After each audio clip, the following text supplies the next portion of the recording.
Hey, I'm James from Smokin' Dad Barbecue, and today we're doing my favorite beef ribs. Now these beef ribs will be different than any I've ever done before, and because for the first time, I'm not in control of the pit. The iKamand is. Now I've been resisting a fan-based controller for over a decade as I wanted to learn my Kamado and how to operate it and get it exactly to the temperature that I want. But now that I've seen inside Pandora's box, I gotta say, I like what I see. Kamado Joe sent me this unit for a review I did on their channel. I'll put a link down below if it's out when this video is released, so you can go ahead and check that out if you haven't seen it, because I'll do a more detailed overview of how to set up, unbox, and get going with your first cook. But now that I've done that, I'm just gonna jump right into how to leverage it for something like this, which is we're having an amazing day. It might officially be fall, but sun's out, guns are out. We want to enjoy the day, which is the perfect type of scenario where you just want to have the fan take care of everything. And I haven't been paying attention to this cook all day, and when I look at the app, I see a nice, smooth, steady line holding the pit exactly where we want it. All we've had to do every couple hours is pop down, give it a little spray with some water just to help that bark form, and the iKamand has been taking care of everything else. So let me take you back in time earlier today on how we set up our Kamado Joe Classic 3 using the iKamand, as well as how we prepped my favorite beef, the beef ribs, for some amazing dinner later on tonight. Okay, so the first thing that we did is go ahead and clean out our Kamado Joe from a previous cook. So we're starting with a near empty charcoal basket. Now before I add any charcoal, I like to go ahead and add a couple chunks of smoking wood right on the bottom of the grill grate. And so today I'm using oak for smoking wood, and I went with 2 chunks before throwing in some of our Jealous Devil fuel on top of that.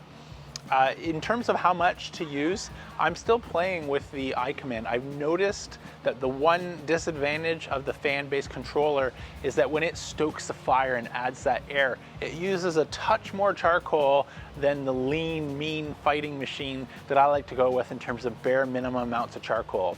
So for today's cook, as you'll see here in the video, I add a little bit more than what I usually do. I just dumped out the remaining part of the bag and removed a few larger pieces that I thought were maybe overkill. I wanted to get this cook going so we could get on to dealing with some other distractions. And speaking of distractions, maybe I'll introduce you to her. And this is my distraction. Meet Bella. She's a 10-week-old Portuguese water dog, and I haven't quite taught her how to grill yet, but she's been teaching us how to not pay attention to our grills. So I introduced Bella because you'll see her around the channel a little bit more often as she gets older and starts to explore around, but also as a reason why something like the iKamand just makes so much sense is we're distracted. We've got other things going on, not able to pay attention to the grill and the cook as much as I normally would, especially when we're trying to burn off some energy from this monkey. And so somewhere on a long list of reasons where the iKamand makes sense is COVID puppies. But as I wanted to be able to get back to dealing with puppy training and everything else that we got going on today, I wanted to start the fire as quickly as possible. So once we had our fire going, I left the top part of the slow roller out until our Kamado Joe came up to temperature. I was looking for about 250 degrees or so on the dome. And then I went ahead and installed the top portion of the slow roller. I'm also going to be using a drip tray. As this is a new to me this year, Kamado Joe Classic 3, I'm trying to prolong the life of the paint on the slow roller. In previous Kamado Joes that I've had, I've just abused them, and they can take it, you can clean it with that high heat. They just look a little worse for wear pretty quickly. And so I've been trying a couple different drip trays, and I'm really happy with the one that I got from Smokeware, as it fits in the X-Ring accessory and does a pretty good job covering about the same size diameter of the top of the slow roller. And as far as I can tell, doesn't protrude out far enough to have any negative impact in terms of the slow roller's performance and function of helping billow smoke throughout the inside of our Kamado Joe dome. So once we got the slow roller in place, we got our drip pan in place, went ahead and installed our grids, and then got ready to set up our iKamand. And now that we're going to give the keys over to the iKamand, the first thing that we want to go ahead and do is slide it into its base on the bottom draft door. Then go ahead and adjust the top vent. And you adjust this far tighter than what you would if you were do if you were aiming for a specific temperature. And that allows the fan to control the temperature and be able to slow things down if it goes too far. If it had too much air up top, it might overshoot and take much longer for it to come back down. So I've just got it open a crack, and that's going to help the fan find its operational efficiency and continue to hold our Kamado Joe Classic right where we want it. Today I'm going to set up for about 235 degrees, as I want this cook to go a little bit lower and slower than a hot and fast cook at about 270 degrees. I'm doing this because I had great results recently on a brisket that I did overnight manually on the Big Joe behind me, where we did about 225 degrees is what we're aiming for, and it came out awesome. So I'm really curious to see what kind of result we get off of today's beef rib cook. For the beef ribs themselves, I bought these a couple weeks ago from my local butcher, and so a process I just love to use if I'm not going to cook something right away is to go ahead and dry brine that in the fridge overnight. So I'll put a link down below. I like using Diamond Kosher crystal salt for my dry brining. You get all the tenderness and flavor without adding too much salt.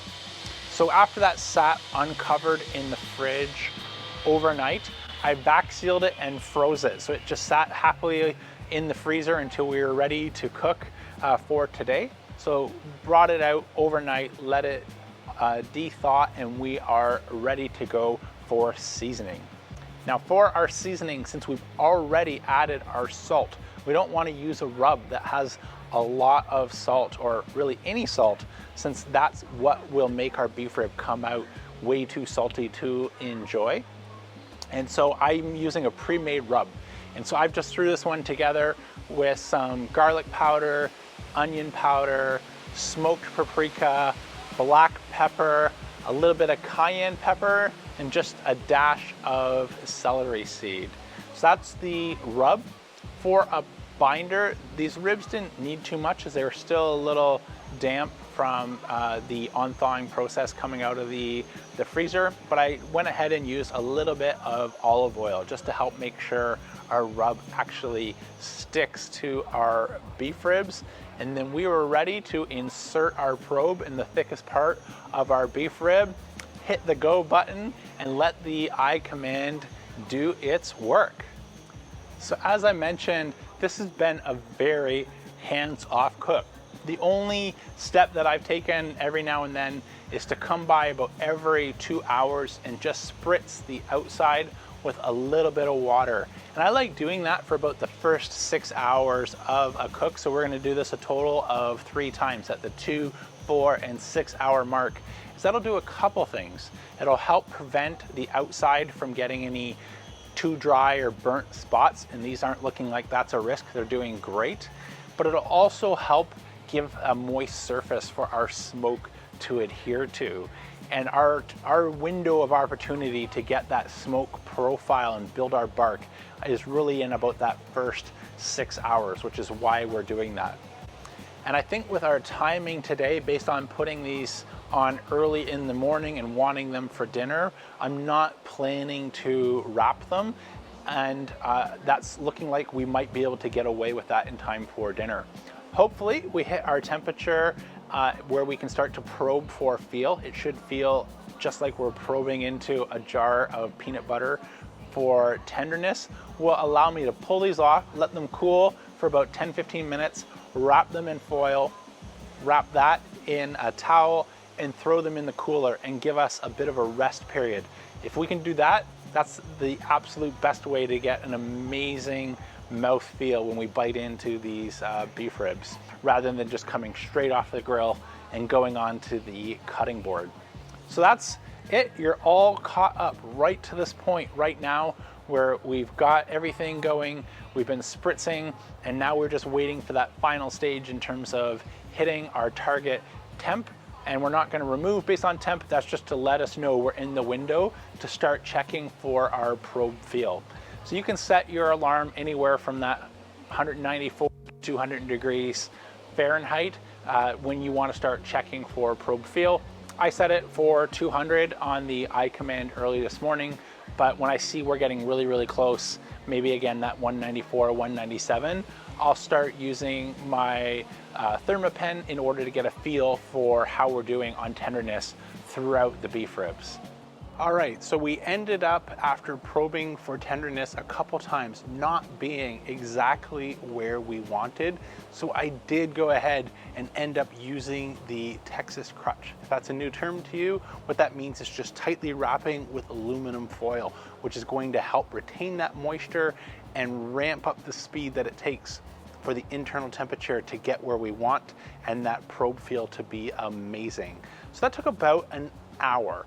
And so I went ahead and made that decision because we're now approaching 9 hours into this cook. It's about dinner time, and I want to have a little bit of time in our cooler. So for about half an hour, 40 minutes or so, it's a really, really short rest. What I did is went and wrapped the aluminum foil packet with a towel and stuck that in our cooler. So if you ever hear FTC, that's all that is, foil, towel, cooler. So we're going to give that about another 15 minutes or so of rest time, and then I'll take everything out, we'll slice it up and find out how we did. Now for our side, I didn't have time to show it in today's video, but we're doing an amazing mac and cheese that'll go really good, I think, with these beef ribs. I did show the recipe and how to cook it in a rib video, so pork ribs, not beef ribs. I'll go ahead and put a link down below if you want to check out that video and make this 5 cheese smoked mac and cheese, which goes amazing with any type of rib, whether it's a beef rib, a pork rib, spare rib, baby back. They're all really great companions for this mac and cheese. So I'm excited. I can't wait to do the taste test in a couple minutes. I'll rejoin you when it's time to slice open our beef ribs and find out what we think of this lower and slower temperature. 9 hours is a lot longer than what I'm used to doing on a beef rib. Because they have the bones on the bottom, that acts like a built-in heat shield, and we can get away with a little bit higher temperature. Something like 270 degrees is sort of my go-to temperature, and so that protects that meat on top, and it allows us to power through our stall. If I look at the temperature chart in the iKamand on the meat, there are sort of 4 that I could see moments throughout the day where we're making progress with the temperature, and then we actually cooled off. And so what's happening in the stall is that fat starts to render. The intermuscular fat breaks down and is pushing out that moisture, and that actually starts to like cool off the surrounding meat around it. And that's not a problem if you have unlimited time. We got a family inside who's ready to eat, so we wanted to go a little bit quicker. If you have some momentum cooking at a higher temperature, like 270 degrees, often the meat is gaining temperature so much more quickly that it's able to push through and is not as impacted by that stall one way or the other. Anyways, I'm not gonna go ahead and make any verdict or decision on our temperature and strategy until we get to try one of these dino bones. And I'll let you know where we'll go from here with our next time, our next cook of beef ribs, whether we stick to low and slow or we go back to hot and fast. I'll see you in about 10 minutes. All right, the moment of truth. Let's dig in and find out how we did. The smell and feel of these is incredible, but I can already tell a little bit disappointed with the smoke ring. Now we definitely got one, but the slow roller puts out an amazing smoke ring. And this isn't just this cook. I've actually noticed on my overnight brisket, well, the brisket was amazing at a lower and slower temperature, like 225. Today we rode most of the day at 230 degrees versus the brisket I did at 270 degrees with the slow roller. There is a night and day difference in how that smoke ring forms. And so I'll put a picture if I can down below or in the video So you can see the brisket cooked low and slow versus the brisket cooked hot and fast. And I definitely notice on our beef rib today, it looks a lot more similar to the one that we did 225 degrees. Good news is, it doesn't impact the taste, so that's not gonna hurt us at all. But I like to, go with the saying, you eat with your eyes first, and nothing beats that nice, glorious smoke ring, and the slow roller makes it easy. So I think that secret is around 250 degrees or so where we start getting even better combustion. Enough chit chat, let's dig in and find out how we did. I'm just gonna go pure dino bone style and take a big bite. I don't know if that's coming through, but you could just bite through that. I'm gonna cry, it's so good. That's amazing. So, I feel a lot better about the smoke ring, or the lack of it, the minute I get a hit of this amazing beef rib.